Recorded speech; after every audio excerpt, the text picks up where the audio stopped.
All right, ready for another deep dive. Buckle up, because today we're tackling vitamin D. Get this, it's not even really a vitamin. It's true. Always surprises people.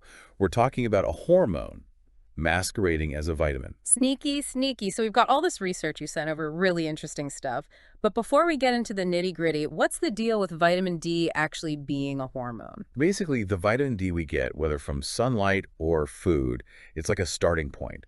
Our bodies take it and, through a couple of transformations, turn it into something called calcitriol. Calcitriol, okay. Yeah. And that's the hormone superstar. Exactly. Calcitriol, that's the one calling the shots. It's acting like a hormone, influencing a whole bunch of processes, bone health, immune function, the whole shebang. Wow, so it's like vitamin D is the raw material and Yeah. our bodies are the factories churning out this calcitriol hormone. Perfect analogy. Now, one thing that caught my eye in the research was the mention of sacofudroids. Secosteroids. Okay, you've officially lost me. Sounds like something out of Star Trek. That's right.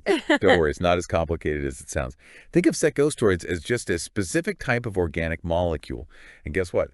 Vitamin D, in its initial form, it's one of them. Okay, so not an alien life form after all. That's a relief. Not quite, but here's another plot twist. Cholesterol, often demonized, is actually a precursor to these secosteroids, including our friend vitamin D. Hold on, so you're telling me there's a connection between cholesterol and vitamin D? Mind blowing. Yep. It just goes to show things aren't always what they seemed. And that's what makes these deep dives so fun, right? Uncovering these hidden connections. Totally. So we've established vitamin D is a hormone in disguise. But what does this hormone actually do for us? I mean, I know it's important for bones, but is that it? You're right. Bone health is huge when it comes to vitamin D.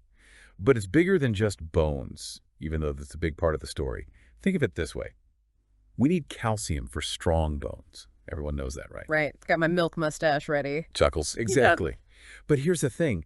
Our bodies, they can't absorb that calcium properly without vitamin D stepping in. Ah, so vitamin D is like the calcium wingman. Exactly. Our buddy calcitriol, that hormone we talked about, that's the key regulator, making sure we actually use the calcium we're getting. Which explains why a vitamin D deficiency can lead to problems like rickets, right? Yeah. Didn't they used to call it a sunshine deficiency way back when? Spot on. Rickets. That's the big one. And yeah, it was way more common back in the day before we really understood vitamin D. Imagine that something as basic as sunlight could have such a drastic impact on kids' growing bones. It's actually a pretty fascinating historical case study how we even figured all this out.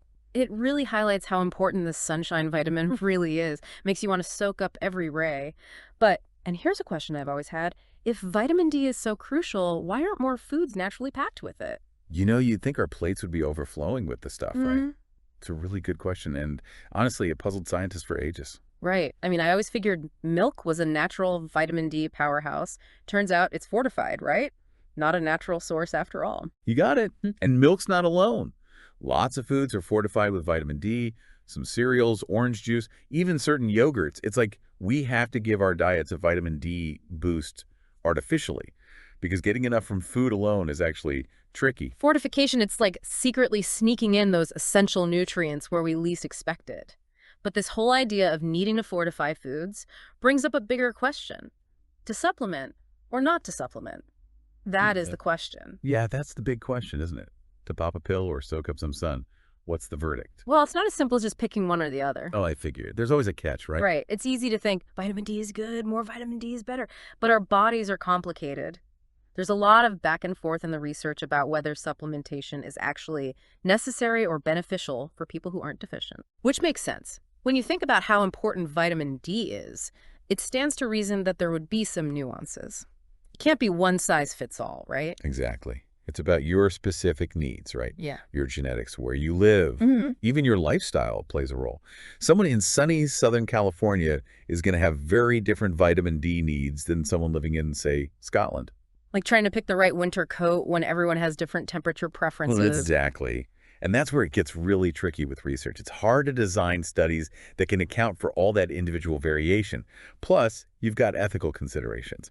It wouldn't be right to deprive a control group of something potentially beneficial over a long period, right? So we're stuck in this weird in-between. We know vitamin D is essential. We know getting enough is crucial for a whole host of reasons.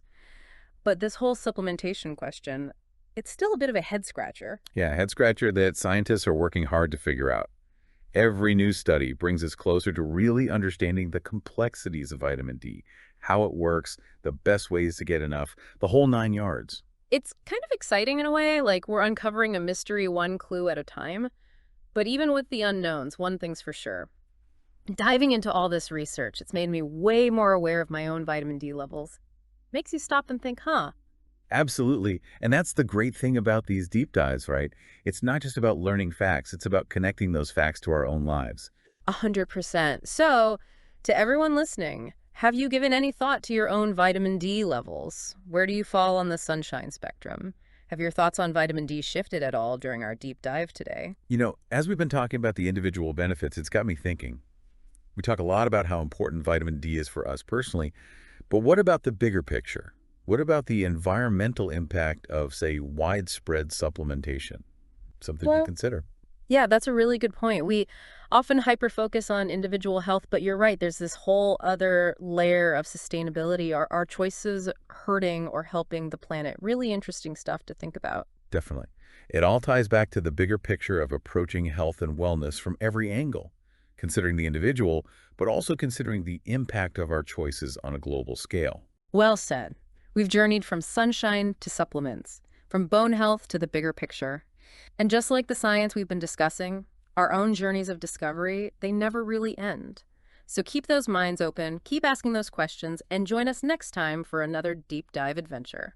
It really is incredible when you think about it. Something as simple as sunlight can set off this whole chain reaction inside us. The human body is amazing, isn't it? A symphony of processes we're still just beginning to understand. Absolutely. And this deep dive into vitamin D, the perfect example. We started off thinking it was just, well, a vitamin, and here we are realizing it's actually a hormone powerhouse with its fingers in all sorts of pies. It's a good reminder that even the things we think we've got figured out can still surprise us. Totally. All it takes is a closer look. And that curiosity, that drive to keep asking questions, that's what keeps us learning and growing. I couldn't agree more. So to everyone listening, as you continue your own deep dives into vitamin D or anything that sparks your curiosity, remember to never stop questioning. Keep an open mind. Look for those different perspectives. That's where the real magic happens. Well said. It's been quite a journey today.